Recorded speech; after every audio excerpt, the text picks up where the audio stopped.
Hey, Captain Logos here, preacher at large, teaching the word and inspiring, 3 minutes at a time. Hey, the story of Cain and Abel, right?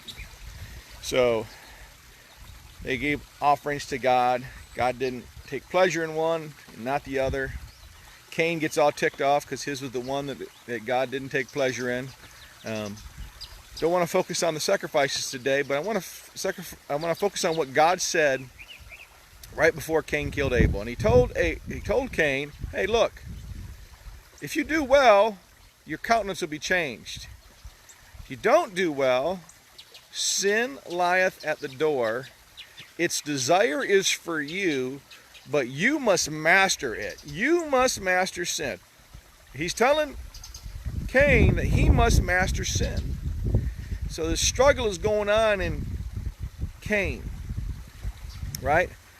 He didn't know it yet, but it's that flesh struggle in Galatians, right? The spirit against the flesh and the flesh against the spirit, and these two are contrary one to the other, and you cannot do the things that you would.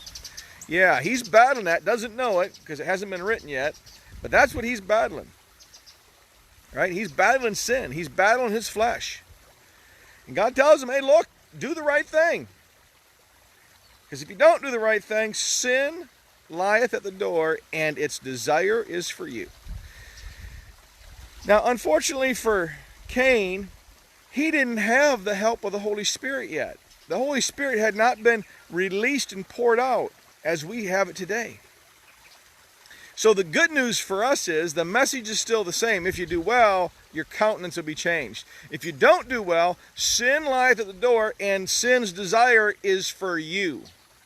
Yeah, it's coming after you, right? When you desire something, you go after it. So sin's desire is you, and it's coming after you. But you have to master it. God tells us we must master sin. But the good news is we have the Holy Spirit, right? God left us the Comforter, right, after Jesus left, right? The one that comes alongside, the one that helps us, the one that guides us, the one that leads us. We have the help of the Holy Spirit. So surely we can master sin with the help of the Holy Spirit. Now, go get your face in the Bible.